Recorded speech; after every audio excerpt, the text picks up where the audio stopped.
दौलत दुनिया की हो या ईमान की, जितनी बढ़ती जाएगी उतनी नींद कम होती जाएगी।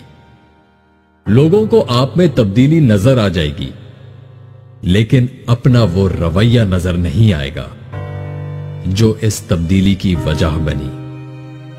अगर हमसे गलती हो जाए तो इब्लीस की तरह दलेर नहीं होना चाहिए, बल्कि माफी मांग लेनी चाहिए, क्योंकि हम इब्ने आदम हैं, इब्ने इब्लीस नहीं।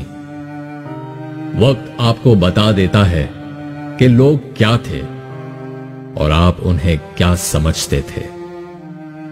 मोहब्बत नहीं, मौत अंधी होती है। वो ना हुस्न देखती है, ना उम्र, ना दौलत और ना ही जवानी। खुदा से ताल्लुक तो ऐसे होना चाहिए जैसे मां से होता है। थक जाओ तो उसकी गोद में सर रख दो, परेशानी में हो तो उसकी आगोश में सर रख कर कहो, मुझे थपक मां।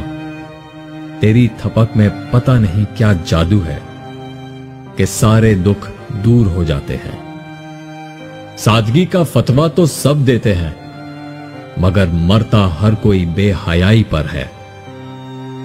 एक लड़की को इतना मजबूत जरूर होना चाहिए कि खुद ब खुद उसका मुकाम ऐसे तायुन हो जाए कि कोई भी लड़का उसे मुखातिब करते हुए एक खौफ सा महसूस करे। लड़कियों को यह बात याद रखनी चाहिए कि लड़के भी ऐसी लड़की की इज्जत करते हैं जो अपनी इज्जत करना जानती है।